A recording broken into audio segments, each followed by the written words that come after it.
أعوذ بالله من الشيطان الرجيم. بسم الله الرحمن الرحيم. إن الذين كفروا لن تغني عنهم أموالهم ولا أولادهم من الله شيئا وأولئك هم وقود النار.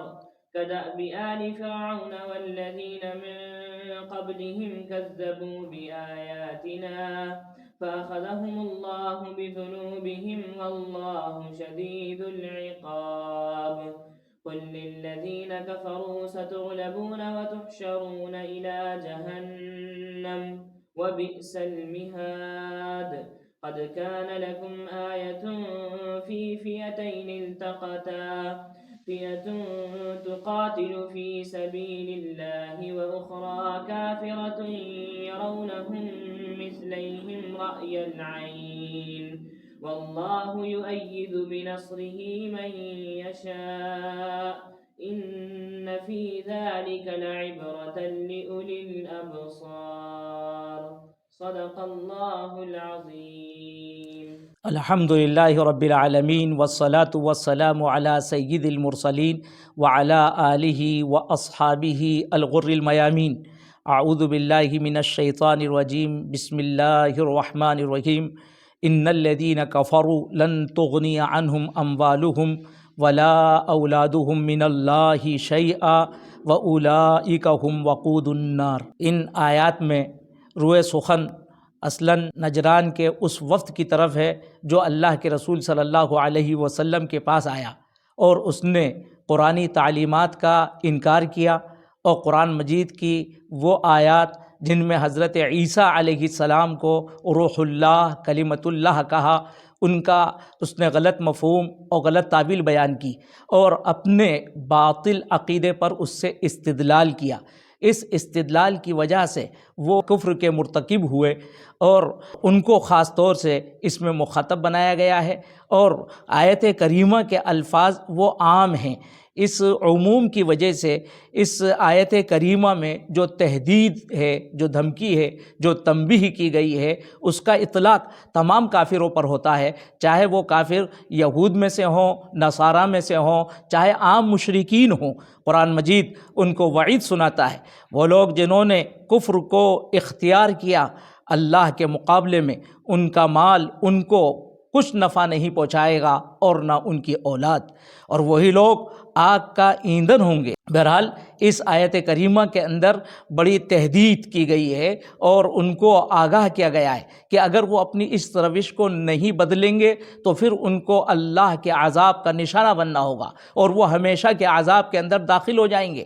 اسی کے ساتھ ساتھ اس آیت کریمہ کے اندر غور کیا جائے تو معلوم ہوتا ہے کہ یہاں ان کا جو اصل مرض تھا قرآن مجید نے اس مرض سے پردہ اٹھایا ہے، ان کی دکھتی ہوئی رگ پر ہاتھ رکھا ہے اور اس بات کو واضح کر دیا ہے کہ وہ جو حق کا انکار کر رہے ہیں، اس حق کا انکار کرنے کی وجہ یہ نہیں ہے کہ ان کو حق سمجھ میں نہیں آتا، بلکہ اصل اس کی وجہ یہ ہے کہ وہ دولت، مال کی محبت اور اولاد کی محبت میں گرفتار ہیں. اولاد کی محبت، مال کی محبت ان کو حق کا منکر بنا رہی ہے اور ان کو آگاہ کر دیا گیا کہ یاد رکھو اگر تم مال اور اولاد کی محبت میں اس طرح سے مبتلا رہو گے اور اس طرح سے تم اس پر فریفتہ رہو گے تو اللہ کا جب عذاب آئے گا اس اللہ کے عذاب سے یہ چیزیں تمہیں بچا نہیں سکتی ہیں، نہ دنیا میں بچا سکتی ہیں نہ آخرت میں بچا سکتی ہیں، بلکہ اتنی سخت وعید سنا دی گئی ہے کہ اس کفر پر، حق کے انکار پر تم جہنم کا، آگ کا ایندھن ہوگے. یعنی جہنم کی آگ تمہارے ذریعے ہی سلگائی جائے گی، جہنم کی آگ تمہارے ذریعے دہکائی جائے گی کہ بہت سخت وعید ہے. اور یہ بھی کہہ دیا گیا ہے کہ یہ جو تمہاری روش ہے یہ روش فرعونیوں کی روش ہے. کدأب آل فرعون والذین من قبلہم، ان کی روش وہ فرعونیوں کی روش ہے. یہاں اس آیت کریمہ میں مبتدا محذوف ہے، یعنی دأبہم کدأب آل فرعون. دأب کے معنی یہاں پر حال کے معنی میں، عادت کے معنی میں، شأن کے معنی میں لیا گیا ہے.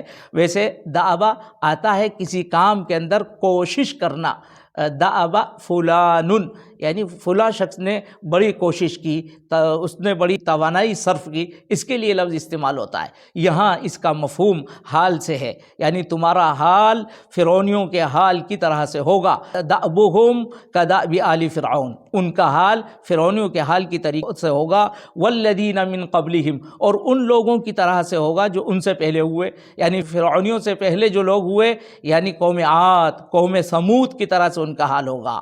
اور اس میں اس بات کی طرف اشارہ کر دیا گیا ہے کہ جس طرح سے ان کو عذاب ہوگا اسی طرح سے ان کو بھی عذاب ہوگا۔ جس طرح سے اللہ کے عذاب کا نشانہ وہ بنے ہیں، اسی طریقے سے اللہ کے عذاب کا نشانہ یہ بھی بنیں گے۔ اور اس بات کی طرف بھی اشارہ ہو رہا ہے کہ ان کا انکار یہ فرعونیوں کے انکار کی طرح سے ہے۔ فرعون نے بھی دولت کے نشے میں حق کا انکار کیا، اور یہ بھی دولت کے نشے میں حق کا انکار کر رہے ہیں۔ کذبوا بآیاتنا، انہوں نے ہماری آیات کو جھٹلایا۔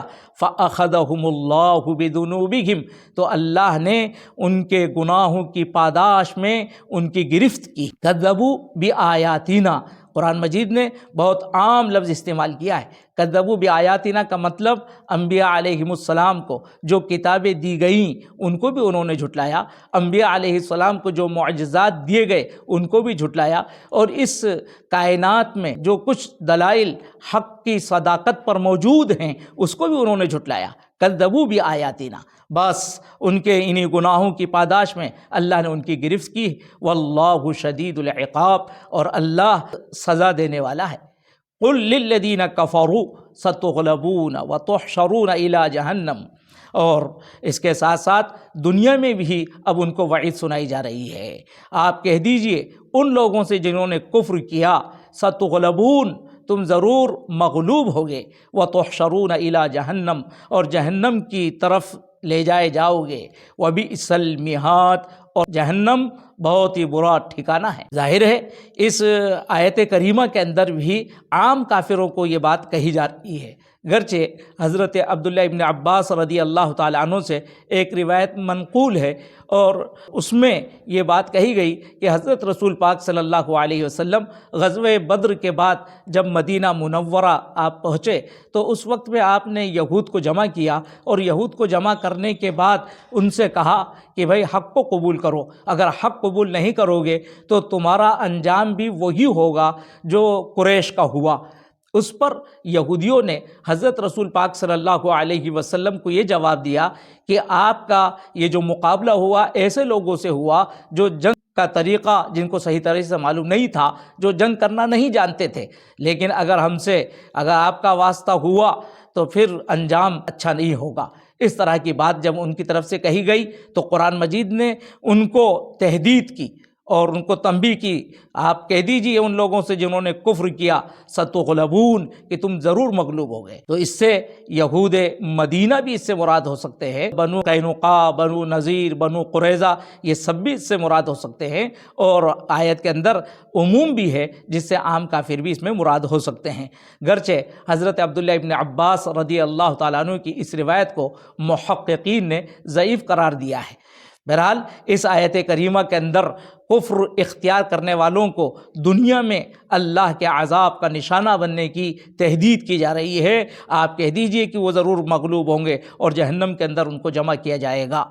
قد کان لکم آیۃ فی فئتین التقطا، اور یہ جو تہدید کی گئی، جو دھمکی دی گئی ہے دنیا میں، اس کی دلیل بھی ان کے سامنے پیش کر دی گئی کہ ایسا نہیں ہے کہ یہ محض دھمکی ہو، بلکہ اللہ کا یہ قانون اس دنیا میں ہوا کہ جن لوگوں نے کفر کو اختیار کیا اللہ نے ان کو مغلوب کیا۔ اور ابھی قریبی واقعہ جو پیش آیا غزوہ بدر کے اندر اللہ رب العزت نے اہل ایمان کو غلبہ عطا فرمایا۔ مسلمانوں کی تعداد کافروں کی تعداد کے مقابلے میں بہت تھوڑی تھی، 313 مسلمان تھے، دوسری طرف 1000 کا لشکر جرار ہے، اور ادھر مسلمانوں کے پاس کتنی معمولی تعداد 70 اونٹ، اور ادھر کافروں کے پاس 700 اونٹ موجود تھے۔ مسلمانوں کے پاس صرف 2 گھوڑے تھے، کافروں کے پاس 100 گھوڑے تھے، اور یہاں مسلمانوں کے پاس صرف 8 تلواریں تھیں، 6-7 زرہ تھی، اس کے علاوہ کوئی سامان نہیں تھا۔ لیکن اس کے باوجود اس تھوڑی سی جماعت کو، چھوٹی سی جماعت کو اللہ نے اس بڑی جماعت پر، بڑے گروہ پر اللہ نے غلبہ عطا فرمایا۔ اس کو بطور دلیل کے یہاں پر پیش کیا گیا، قد کان لکم آیہ، تمہارے لیے بڑی نشانی ہے حق کے غالب آنے کی، باطل کے مغلوب ہونے کی۔ کس چیز میں؟ فی فئتین التقطا، فی فئتین، ان دو گروہ میں، التقطا، جو ایک دوسرے سے مد مقابل ہوئے۔ فئتن تقاتل فی سبیل اللہ، ایک گروہ، ایک جماعت ان میں اللہ کے راستے میں قتال کر رہی تھی، اور ظاہر ہے کہ یہ مسلمانوں کی جماعت تھی۔ وَأُخْرَى کافرۃ، اور دوسری جماعت وہ کافروں کی تھی۔ یرونہم مثلیہم، جو اپنے آپ کو دیکھ رہے تھے کھلی آنکھوں، ان کے مقابلے میں کئی گنا، یعنی مسلمانوں کے مقابلے میں کئی گنا وہ اپنے آپ کو دیکھ رہے تھے۔ مثل کا لفظ یہ دو چند کے لیے، سے چند کے لیے، اور اسی طرح سے کئی گناہ کے لیے بھی یہ استعمال ہوتا ہے۔ تو یرونہم مثلیہم، کافر اپنے آپ کو دیکھ رہے تھے، اور ایسے ہی نہیں، قرآن مجید نے کہا رأی العین، کھلی آنکھوں وہ دیکھ رہے تھے۔ کیسا دیکھ رہے تھے؟ مسلمانوں کے مقابلے میں مثلیہم، ان سے دو گنا، سے گنا، کئی چند دیکھ رہے تھے۔ اس آیت کریمہ کی تفسیر میں مفسرین نے اور بھی آراء پیش کی ہیں۔ یہ وہ مفہوم یا بیان کیا گیا ہے جو اقرب الی الفہم ہے، جو آسانی سے سمجھ میں آ جاتا ہے۔